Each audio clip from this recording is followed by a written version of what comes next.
salutations, respect, and love. I am Scott. You're in the Prog Corner, and today we're going to be investigating a debut album that we've been talking about quite a bit here on the channel. In fact, a couple weeks ago, we had Agropelter Mastermind, Kai Olsen on our Sunday live stream talking about the debut album called The Book of Hours. Oh, look at this thing.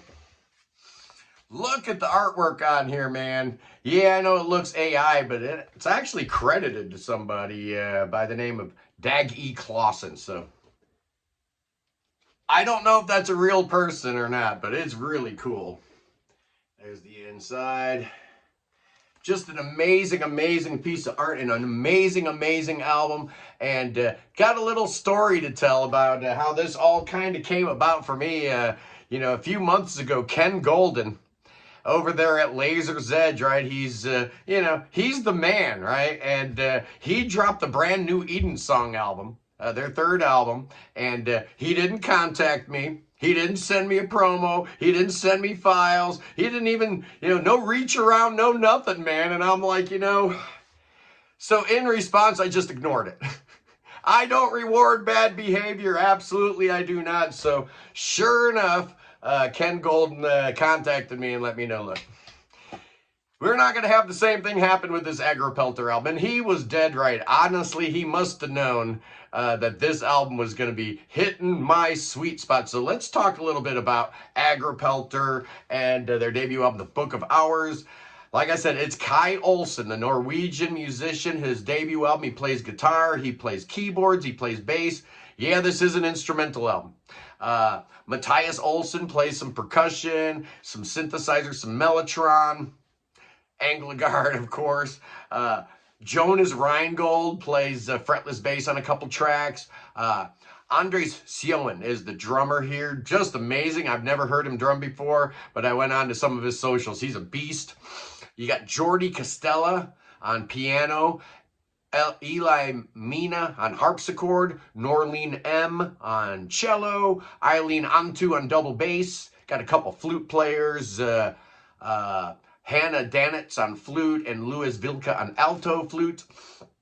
Shivago, somebody just known as Shivago. And the doctor's in the house. He's playing the bassoon. And a guy named Edgar Asmar plays something called the duduk. I was going to look that up and see what a duduk is. I should probably know that, but it's whatever. So that's the personnel on the album. And it is mastered by the great Jacob Holm Lupo of White Willow fame. Record sounds amazing. He put his magic all over it. Yeah, this thing came out on Laser's Edge July 25th, so I'm a little bit late, so sue me, right? I had him on the Sunday show. 7 songs on here, one of which is broken up into 4 parts, so there's really 4 songs. And the running time's 45 minutes, so it is fantastic, man. And, I do have a problem sometimes when I put somebody on the Sunday show, right? Sometimes I'm like, yeah, but do I need to do an album review too? Does this artist deserve 2 episodes all to themselves? And sometimes the answer is no, but I'm telling you, the answer to this is an absolute yes. I know I spent a whole hour talking about this album on the Sunday show a couple weeks ago, but I'm doing the album review today. It deserves to be heard. Here's a list, like you know how I do when I do an album review. First of all, why am I wearing a white t-shirt? I've never worn a white t-shirt before in my life because it's an Agropelter t-shirt. That's why. Thanks, Kai. But as you guys know, whenever I do an album review, one of the things I like to do is kind of read all the reviews that are out there just to get an idea of just, where I'm at in the norm. And yeah, the COVID's still kicking a little bit. My wife is in way worse shape than I am. So prayers to Mrs. Prog Corner this morning. She's going to be fine. But so I wrote down a list of all the different artists and whatnot that people were using as comparisons. Genesis, okay. Camel, Focus, King Crimson, yeah. Eloy, sure. Pink Floyd, Vangelis, yeah. How about Serge Ripdahl? Yeah. Anecdoten, maybe a little bit in the Mellotron. And then some classical composers. There's a little bit of Bach here. There's definitely some Beethoven. And I definitely hear Rachmaninoff all over this place. Every prog rocker in the world needs to listen to Rachmaninoff, absolutely. And, honestly, one of the things that got me really thinking about this record is that, you know, a lot of the modern prog, they've kind of done away with the classical influences, right? It's all about bringing those metal influences. Oh, it's all metally. Oh, look at him go. Oh, he can play 1,100 notes in 1 second. Wow, he's great. You know, prog was originally built on the idea that you take classical structures and some of the ideas of classical music and bring them into rock and roll. And that's exactly what we're doing here with Agropelter. Oh, yeah. It starts out with a track called The Flute of Peril. It's 2.5 minutes long, and it just sets you up to hear a theme. I can't whistle worth a damn. It's in A minor. It's a great melody, and then the second flute comes in opposition, a little bit of counter melody there, and then the mellotron swells up, and you get some, you know, finger-picked acoustic guitar. Oh, man, it's so great. You will hear that riff. Right at the end of the album, so it actually goes full circle, but you got to pay attention. Because I didn't catch it the first time either, man. The first real song is called The Levitator. It's almost 6 minutes long. Starts with like some industrial kind of sounds and whatnot. And then you get this keyboard sound. It's like, wait a second, we're back in the 80s, and that's like Bon Jovi Runaway, right? Remember Roy Bittan's keyboard? He from Bruce Springsteen and the E Street Band, by the way, member of the Rock and Roll Hall of Fame. But yeah, it sounds like his spirit just jumped onto that record for a minute. And then you get this real nice groove in A minor. Very cool, very funky. And then you got Kai's guitar going crazy and a lot of keyboards. Matthias doing some really neat percussion in the background. Really, really cool track. I enjoy it quite a bit. This was already released as a single, so some of you have probably already heard this one. And then it ends with like this church organ. Kai plays a lot of church organ on this album. It's cool. And then you get a little bit of a industrial outro that leads you into the third track, which is called Burial Mound. And it starts with a bunch of synths, and, you know, it's very spacey and real sparse, erratic kind of drumming in the background. And then you get the glory of Jonas Rheingold's fretless bass. Oh, man. Yeah, it's 3.5 minutes long, but who cares? It could have been 10 minutes long when you're just listening to Jonas play that bass. It kind of leaves you hanging at the end like a deceptive cadence, but, you know, that's cool because it's an atmospheric piece. It didn't really need a strong resolution, in my opinion. And then we get to the meat and the potatoes of this thing, man. The 4-part title track, that Book of Hours Part 1. The longest of the 4 parts. It's 11 minutes long, and it actually ends side 1 on the LP. Starts with the piano melody in D minor, very classical, right? This is where you get all the bassoons and cellos and all the stuff coming in the early part. Just really, really great. Then you get a throbbing bass and a Hammond organ, and you're in 6/4 time here. Oh, yeah, it's so great. I love it. And then it goes into a 4/4, which is something he likes to do, kind of splitting up the tempos a little bit there. And you get a little keyboard solo that's outstanding. And then you get a little heavier section where the guitar is playing like almost like a pedal point. He starts in A, and then he jumps up a half step to B flat, and then back down to A. It's amazing. And then it jumps back into 6/8 time, something Kai really likes to do compositionally, kind of keeps you guessing. And then you get a weird climax at the 4:45 point, and then it just, where'd it go? And then you get like a 2-minute piano interlude. Really beautiful melodies interspersed here, and somehow we end in F.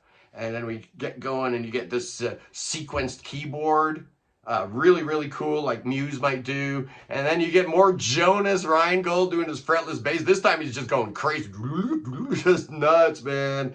And then it ends with piano and strings, and somehow we're in E flat. I don't know how we ended up in E flat, but Book of Hours Part 1, man, it's just so great. Very episodic, very linear. It doesn't go back and reprise any themes. It's just awesome. So, so cool. Now, the Book of Hours Part 2 is a little shorter. It's 6 minutes, 21 seconds. Starts with a Hammond doing a very simple 1-4-6-5. We're in A minor again, so that translates into A minor, D minor, F, and then E7. kind of gets atmospheric after that, kind of easterny, and then of course that's kind of, you know, telegraphing, okay, we're going to be in Phrygian here for a minute. Absolutely got a healthy dose of the ARP going here with the, you know, with the soloist keyboard, and then you got the choral patches going. It's just great. You get some sequenced keys again and a real good guitar solo, and then this melody that showed up at the 2.5-minute mark kind of takes you out, and the outro, but instead of resolving like you want it to A minor or its relative major C, it resolves to C minor, and it's like, whoa, what are we doing? That leads you right into part 3, which sounds like Kai's trying to show Genesis what they could have done, you know, after Hackett left. This song kind of has like an abacab kind of stomp to it. It's really, really great. This is a cool slice of modern vintage prog, indebted to the past, but looking to the future. Absolutely great track. It's a lot of fun. Very, very cool. But the money shot is the final track, which is, of course, the Book of Hours Part 4, man. 9 minutes long. It starts out with more of that grand piano from Jordi Castello. Jordi Castello? Or is it Costello? I don't know what it is. But he gets another turn, and then you get the flute in the background and whatnot. And then all of a sudden, you get this harpsichord versus acoustic guitar battle section. It's wild. You didn't expect that. And then it starts getting rocking again with more sequenced keys in the background, and you get a really cool guitar line over the top of it with replacement chords, so that keeps you kind of, you know, on the wrong foot. And then the swell, 2.5 minutes to go. You bring that original theme back, but this time it's ginormous with the whole band in the background, that church organ. Da, da, da, da, da, da, da, da, da, da, da. Just amazing. And then it just kind of does that thing, and it rolls over, and it's done. Oh, man. Yeah, I've had this record with me now for probably about a month. Thank you, Ken Golden, for looking out for your boy. You know, my feelings were well and truly hurt about the whole Eden song thing. So we're not going to talk about that, man. We're only going to be looking forwards, right? We're not going to look backwards. And the future looks bright for Kai Olsen and Agropelter. What's my score going to be on this puppy? Well, I think you guys know me good enough by now to know that when I start talking like this and get, you know, all rhapsodic and whatnot, you know what's coming. I'm giving this puppy a 10 out of 10. Absolutely. It's one of the best prog albums of the year, without a doubt. Thank you, Kai Olsen. Thank you, Jacob Holm Lupo, Ken Golden, Jonas Reingold, Matthias Olsen, and the entire cast of people making it happen. Special